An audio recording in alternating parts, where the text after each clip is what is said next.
Saya di sini akan menjawab pertanyaan yang nomor 2 yang bunyinya sebutkan kategori tokoh-tokoh di bawah ini, maksudnya terkait dalam sejarah, babat atau dongeng. Yang pertama Angkling Dharma. Di sini saya menyimpulkan bahwa Angkling Dharma masuk kategori babat karena gimana ya? Karena masih simpang siur, Mbak.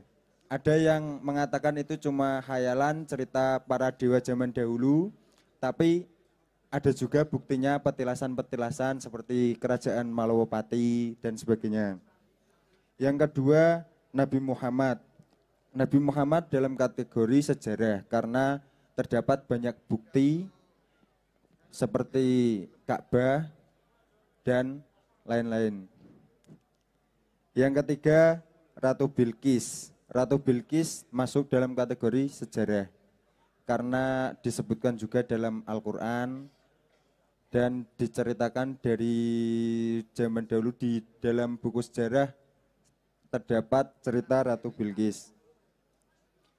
Kalau yang selanjutnya Nabi Khidir lah. Di sini saya kalau Nabi Khidir tidak berani menyebutkan karena kalau di dalam Al-Quran ada ceritanya Nabi Khidir.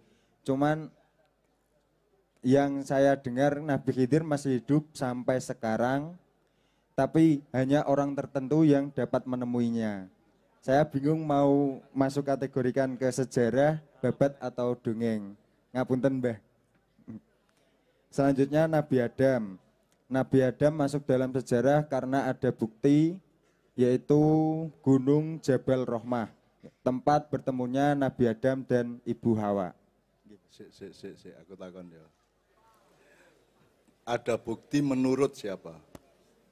Ada bukti menurut siapa? Cerita dan faktanya. Loh, jadi ini loh, bedanya sejarah sama babat sama dongeng itu karena ada cara mencapai atau menyelidikinya berbeda-beda. Sejak kita ikut barat, sejak kemerdekaan, semua yang diakui sebagai bahan sejarah adalah yang diakui orang barat. Masih konro ono Angling Dharma, Badik Madrim, Dewi Setiawati, Pati Obong, seterusnya. Kalau orang barat, bukunya secara orang barat tidak mengakui menjadi dianggap babat atau dianggap dongeng. Sementara tadi Anda mengatakan Ratu Bilqis ada di Quran. Nah menurut sejarawan barat, Quran itu termasuk sejarah apa termasuk babat apa termasuk dongeng? Al-Quran termasuk sejarah, Mbak. Apa memenuhi kriteria metodologi sejarah modern? Tidak, karena tidak masuk di akal. Nah, iya, tidak memenuhi mereka. Jadi itu kan soal iman aja, soal percaya apa tidak. Karena semua terlanjur percaya, orang barat ikut percaya kan gitu. Tapi secara metodologi sejarah tidak memenuhi syarat. Atau gini aja, Iqra bismi rabbikal ladzi khalaq. Kon kok roh nek iku wahyu. Bagaimana cara membuktikan? Bagaimana cara sejarawan barat membuktikan bahwa Iqra itu wahyu kepada Muhammad? Ya apa nek iku karangan Kanjeng Nabi dhewe. Kan enggak ada peninggalannya. Gua Hira ada, tapi siapa yang menganggap bahwa Gua Hira itu tempat turunnya Iqra? Siapa yang percaya? Nah jadi menurut saya gini loh. Saiki awakmu ojo tergantung wong barat, ojo tergantung sejarawan. Saiki lagi contoh lain, Gajah Mada raine lemu tak guru. Fotonya lemu, Mbak. Jari sapa lemu iku? Ningali teng foto, Mbak. Nah, foto iku kok iso kok percaya ya apa? Mungkin gambaran orang-orang yang lalu hidup di masa Gajah Mada. Loh, kok iso iku Gajah Mada? Nek iku Nambi ya apa? Nek iku Ronggolawe ya apa? Kok ngerti nek iku Gajah Mada? Jadi sekarang yang Anda sebut sejarah itu pun kalau diselidiki betul secara metodologi sejarah belum tentu benar. Karena gambar Gajah Mada lemu itu diambil dari Trowulan di antara patung-patung kepala yang sangat banyak.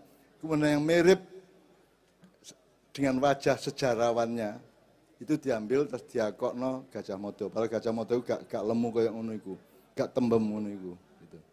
Jadi saya pertanyaannya hanya meminta Anda untuk ojo gampang-gampang percaya karo sejarawan barat dengan metodologinya. Mereka juga ndak tahu, podo-podo gak ruwe. Angling Darmo kon yo gak ru, kono yo gak ru. Jadi mending awakmu percaya aja gitu loh. Saya kepada Nabi Muhammad saya percaya aja. Kepada Quran saya percaya, bukan soal saya bisa menyelidiki atau tidak.